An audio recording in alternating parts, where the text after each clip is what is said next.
وإذا سألك عبادي عني فإني قريب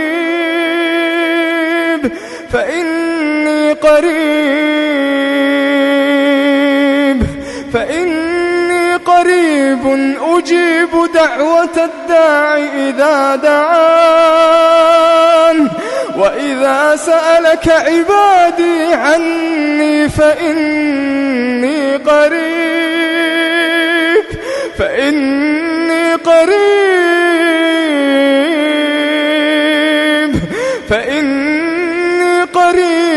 أجيب دعوة الداع إذا دعان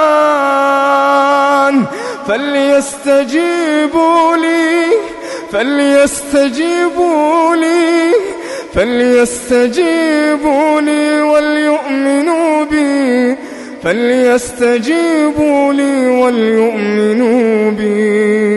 وليؤمنوا بي لعلهم يرشدون.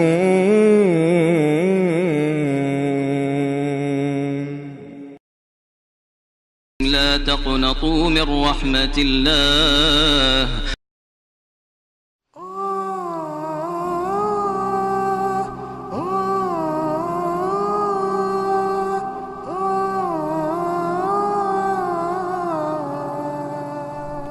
ئافرەتێکی سعودی دەجێڕێتەوە لە ساڵی 1970 شوم بە کوڕێکی زۆر دیندار کرد.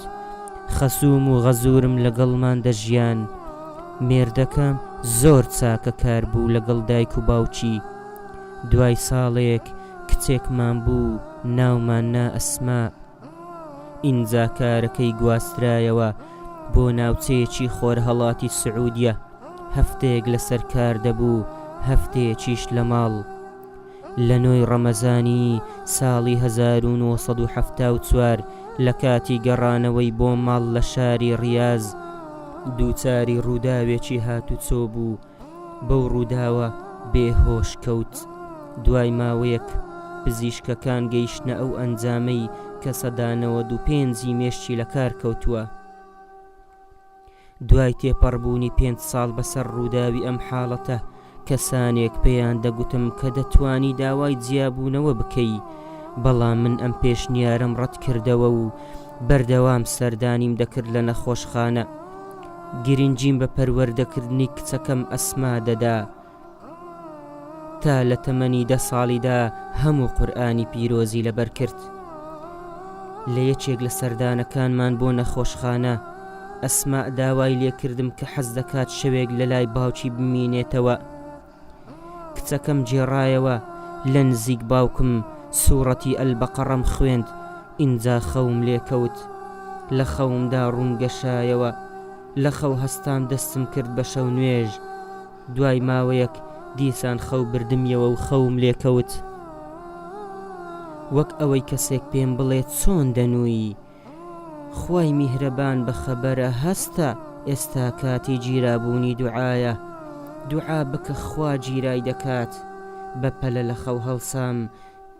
سەیری باوکمم دەکرد و بە چاوی بە فرمێسکەوە دەمگوت یا حەی و یا قەیوم، یا جەبار، یا عەظیم، یا ڕەحمان و یا ڕەحیم. ئەمە باوکمە، گرفتار بووە، بەندەیەکە لە بەندەکانت. ئێمەش ئاراممان گرت و ڕازی بووین بە قەزا و قەدەرت یا ئەڵڵاه. ئەو ئێستا لەژێر ڕەحمەت و ویستی تۆدایە یا ئەڵڵاه. وەک چۆن شیفات بۆ پێغەمبەر ئەیوب نارد، وەک چۆن موسات گەڕاندەوە لای دایکی، یونست لە ناو سگی نەهەنگ ڕزگار کرد، ئیبراهیمت لە ناو ئاگر ڕزگار کرد. شیفا بۆ باوکم بنێرە. ئینجا پێش بەرەبەیان خەوم هات و خەوم لێکەوت. گوێم لە دەنگێکی کز بوو بانگمی دەکرد و دەیگوت تۆ چێی؟ چی دەکەی لێرە؟ بەم دەنگە لە خەو هەڵسام و سەیری لای ڕاست و چەپمم کرد، بەڵام کەس دیار نەبوو. دووبارە بانگی کردم، ئەوەی جێی سەر سوڕمان بوو، دەنگەکە باوکم بوو. یەکسەر باوەشم پەیدا کرد، پاڵی پێوە نام و گوتی تۆ مەحرەمی من نیت، حرامە. گوتم من ئەسمام، کچی تۆم. بانجی پزیشکەکانم کرد، هەموویان دەیانگوت سوبحان الله، خوددا مرد و زیندوو دەکاتەوە. باوکی ئەسما دوای 15 ساڵ لە بێهۆشی زیندوو بۆوە و هیچی لە یاد نەمابوو دەربارەی ڕووداوەکە، تەنها دەیگوت پێش ڕووداوەکە لە نیەتم بوو سەیارەکەم ڕابگرم بۆ ئەنجامدانی نوێژی چێشتەنگا و نازانم نوێژەکەم کرد یان نا. ئینجا دایکی ئەسما دەڵێ پیاوەکەم گەڕایەوە ماڵەوە و خوا کوڕێکی پێبەخشین، نائومێت مەبن لە ڕەحمەتی خوا، لای خوددا هەموو کارێک ئاسانە.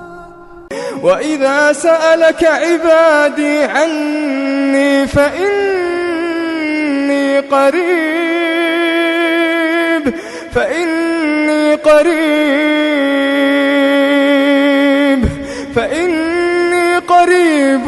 أجيب دعوة الداع إذا دعان. وإذا سألك عبادي عني فإني قريب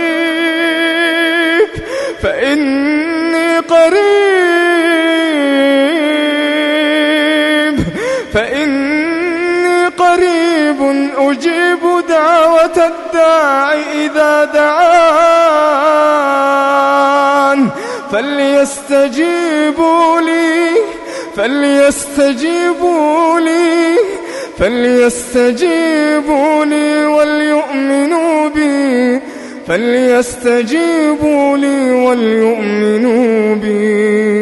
وليؤمنوا بي لعلهم يرشدون.